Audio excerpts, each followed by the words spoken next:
కేంద్రంలో మోడీ ప్రభుత్వం వచ్చిన తర్వాతే తెలంగాణలోని గ్రామీణ ప్రాంతాల్లో అభివృద్ధి జరిగిందన్నారు బీజేపీ రాష్ట్ర అధ్యక్షుడు రామచంద్రరావు. కేంద్ర ప్రభుత్వ పథకాలను ప్రజల్లోకి తీసుకువెళ్లాలని బీజేపీ పదాధికారుల సమావేశంలో నేతలకు దిశానిర్దేశం చేశారు. గత ప్రభుత్వ హయాంలోనూ కేంద్రం ఇచ్చిన నిధుల విషయంలో ప్రజలను డైవర్ట్ చేశారన్నారు. కాంగ్రెస్ పాలనలోనూ రాష్ట్రంలో నిధులు లేక కేంద్ర ప్రభుత్వ నిధుల కోసం ఎదురుచూస్తున్నారన్నారు.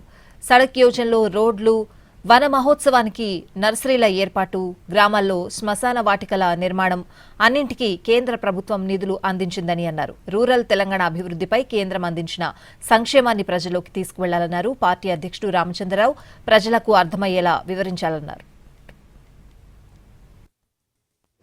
కాంగ్రెస్ పార్టీ వచ్చిన తర్వాత ఇప్పుడు ఈ వీళ్ళు కూడా నిధులు లేక పైసలు చేయలేక మళ్ళీ సెంట్రల్ ఫండ్ వస్తే ఈ లోకల్ బాడీ ఫండ్స్ని వాళ్ళు డైవర్ట్ చేసుకుంటారు.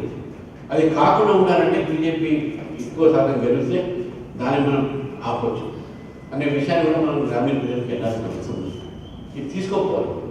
ఈరోజు హరితహారము పేరు మీద మన నర్సరీస్ మనం ఇస్తున్నాం, మన ఫండ్స్ అవి. గ్రామీణ సడక్ యోజన, ప్రధానమంత్రి గ్రామీణ సడక్ యోజన, బ్లాక్ టాపింగ్ ఇవన్నీ మనం చేస్తున్నాం.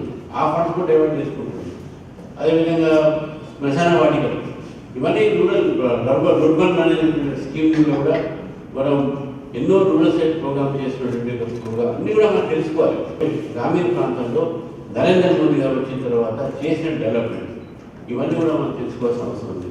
దాని తర్వాతనే మనము ప్రజలకు చెప్పగలుగుతాం మనం ఏం చేసినది. కాంగ్రెస్ పార్టీ వచ్చిన తర్వాత ఇప్పుడు ఈ వీళ్ళు కూడా నిధులు లేక పైసలు చేయలేక